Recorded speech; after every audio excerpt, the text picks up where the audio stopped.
Hello guys, my name is Bansi Kenya. Welcome to my YouTube channel and join me as we discuss the third ingredient of a healthy and long-lasting relationship, and that is communication. Simply, it's all about talking to your partner, expressing yourself to your partner. Yeah, the truth is maintaining a healthy relationship, conversation, it's not easy.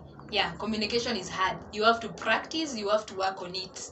Na hakuna perfect communication, especially in 2021 where we have social media, Instagram, Twitter, mention them all. It's difficult because you may communicate and we call it over communicating.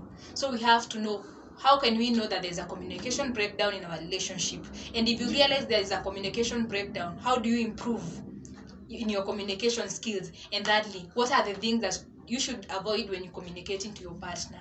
Yeah, we ask ourselves, how do you know that there's communication breakdown in your relationship? It's when you realize that there are these indicators in your relationship. One, there is passive aggressive behavior. By that we mean your partner is not telling you they're angry at you, or there's an issue that you need to talk between you. What they do is that they express themselves, their frustrations, through some actions such as silent treatment. Wanakunyamazia tu. Yeah, they give you a silent treatment. If not, they make negative jokes about you, or they make jokes when they are too late. Yeah, if you start noticing that there is passive aggressive behavior, hawataki kukwambia lakini unaona tu kuna kakitu.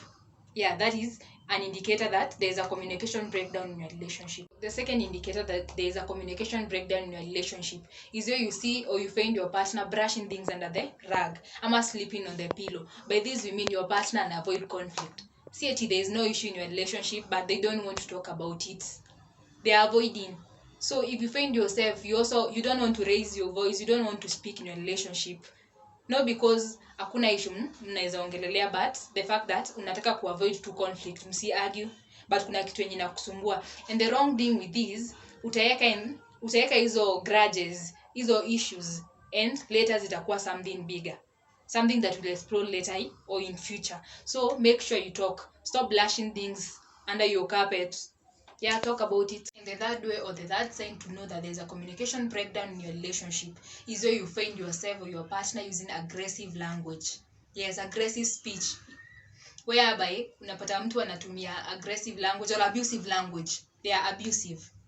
Yeah, ama they are raising their voices. If you start realizing that your partner instead aongee anasema tu kakitu huko chini chini na slide tu, be sure that there's a communication breakdown in your relationship, and we need to decode this. And the only way we can decode this is finding ways how to improve our communication in the relationship. If you realize there's a problem in your communication, how do you improve it?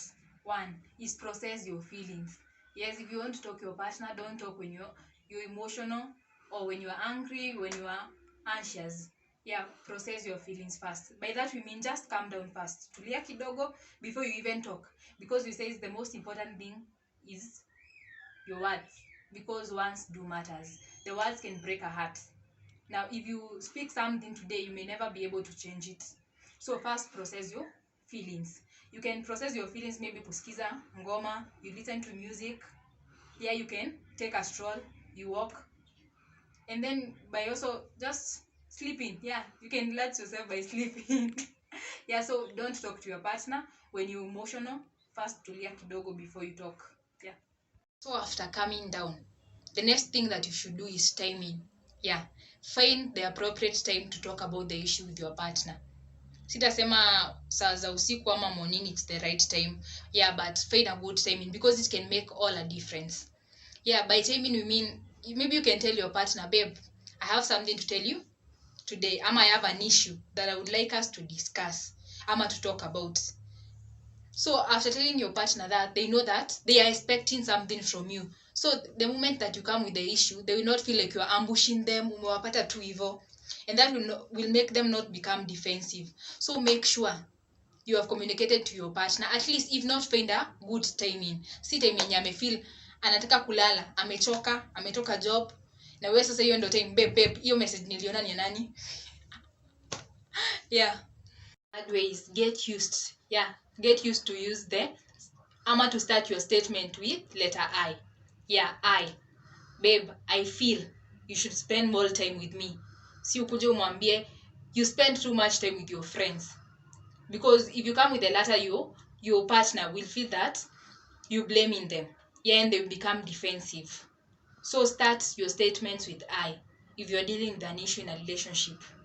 Stop using the you because they feel like you're blaming them. As we said, communication, it's a basis for a healthy and long-lasting relationship. Remember this, you're not in a competition with your partner. Yeah, so focus on listening to them rather than just hearing. When you listen, your partner feels you understand them. And for sure, when you're listening to somebody, you get to understand them, you get to know how they feel. Yeah, and why are they complaining? So you not rush to just answer them for the sake of answering. So focus on understanding, focus on listening rather than hearing. Mtu anapendanga kuachwa hanging. So make sure if you start a conversation or you start resolving a dispute between you, you should have a resolution. Yeah, compromise each other, come with an agreement about that thing, kwa sababu tukisema tumesolve hii kitu, kila mtu will feel at peace. Yeah, and you'll forgive and forget. So make sure you have a resolution and a compromise goal in your relationship.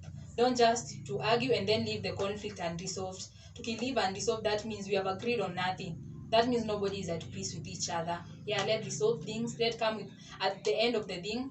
Last thing, and it is not the least thing, regularly check on each other. Yeah, hakuna ka feeling kapoa kama waking up in the morning and finding a message, good morning babe, or sleeping and then you find good night, or how was your lunch, or something, have you taken lunch, or maybe your partner na kujulia hali. There's nothing more important than that. So regularly check on each other, yeah, in the mornings, around lunchtime, and also in the evening. Hata kama si kila time, make sure you check on each other because your partner feels like they are part of your daily activities, they are part of your life. So communicate to each other, send a message, make a call, yeah, and let how to improve our communication in our relationship. But let us ask ourselves, because you have said communication is something hard, it's something you have to practice and work on it. So what are the 7 don'ts? Vitu saba zenye haufai kufanya when you're communicating with your partner. And one of them is silent treatment. Stop assuming that your partner knows they have hurt you. Yeah, stop assuming. Communicate to them. Tell them your boundaries. Stop assuming that your partner know your boundaries. Yeah, they don't know. Second don't. Na kwanza hii inaendea mademu. Yeah, stop bringing up the past mistakes in an argument. Juu tumeargue unanikumbusha miaka 5 iliisha nilikufanyia nini?